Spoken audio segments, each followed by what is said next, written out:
All right, music fans, welcome back. It is Dave, the Real Music Observer, observing real music in real time for real people just like you and just like me. All right, so last night, Paul McCartney did this concert in New York City, promoting his new album, Egypt Station, kind of ramping up for its release, doing some promotions and so forth.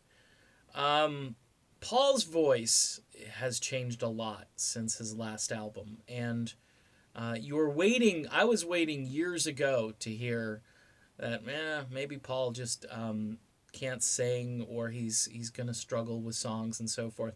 And it didn't happen. I think when he was 70, 71, 72, in there, his voice was still pretty steady. And now, though, especially when he's singing these sparse arrangements, like he was up there, just he and a guitar doing Blackbird, and it was pretty rough.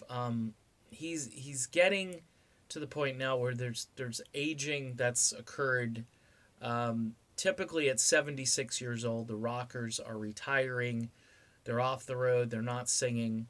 And in some cases, like if you're BB King, uh, I think you could pull it off because of the kind of material and the kind of voice BB had. But Paul McCartney obviously has composed some songs that are a little bit more strenuous and a little bit more vigorous to sing, and not really super high scales or anything. In fact, what's weird is when Paul goes into falsetto mode, you can't hear all of this stuff that's happening when he's singing lower. When he's singing lower, there's a creakiness to the voice. You can just tell, and it's really sad because I love Paul McCartney. I just think who's more important, who's alive right now, musically speaking. You don't have Beethoven, Bach, or uh, you know. So McCartney would be the guy to be the probably the most important person who's alive, who's composed and created music right now. I don't know. You probably have your favorite. But impact over the last, I don't know how many decades, for the last 50, 60 years, you got to look at Paul McCartney. It's just, there's who else. Um, but it was tough last night during Let It Be and Blackbird and some other tracks. It's not as prevalent when the full band is out there in support.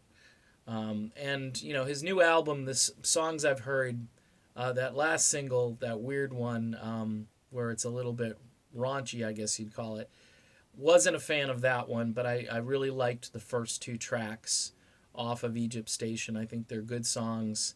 And yeah, his voice sounds deeper and lower, but in the studio, I'm sure there's stuff you can do to sort of uncreak that voice, and he can sing a line and stop.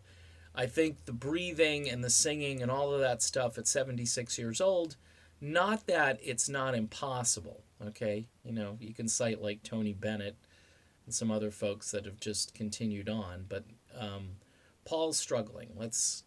And if you hate me for saying that, I'm sorry. Okay, I'm going to apologize ahead of time. I'm just trying to be honest, and I make observations, and if you don't agree, that's fine. If you think he sounds fantastic, I do some analysis on Steve Perry's voice, and the whole world crumbles because I'm not, jumping up and down and saying his voice is the most amazing voice, and I'm thankful he's still here, and I am. All of those things. Same with Paul.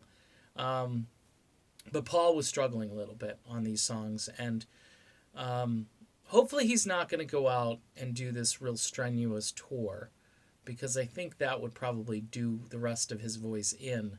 I think he could still sing, and sing wisely. Billy Joel has talked about this. He's got to throw a change up and a curveball instead of the fastball that he used to throw when he was in his 20s and 30s. Paul McCartney is 76, folks. And it's tough. It's really tough to watch because I love his music, and people are still going to line up, and the line will go down the street, around the corner, and around the building to see Paul McCartney. I had my shot in 1989 to see him. I'm thankful because, I've never seen a Beatle up until that point, and that was a pretty historic moment as far as seeing this guy play music in concert. And he was obviously still in great voice, but these days, you can't expect these guys to just go on forever. But it's sad, but it's interesting at the same time that he continues to soldier on, and I think fans will continue to support and love this guy right until whenever he leaves planet Earth. But for now, I guess it's good that he's out there on the road and still performing. But vocally, it was a tough concert for me to watch at certain places, and you may have seen a different take, and I'm trying to be delicate here, but you have to be intellectually honest, and at a certain point, maybe Paul might want to retire from the road. He could still create music in the studio, but it's going to be tough for him to sing it like he used to sing it. And he was doing, even in his early 70s, I think he was fine. I think now 4 or 5 years have gone by since he's done a lot of live performances. I know he was out there on the road more recently, probably a couple years back. And I was hearing signs of it then, but I think it's gotten a little bit worse now. And it's aging, folks. There's not much you can do about that, even if you're Paul McCartney. All right, done with this video. Did some rambling. Sorry. I'll be back with more soon. See you then.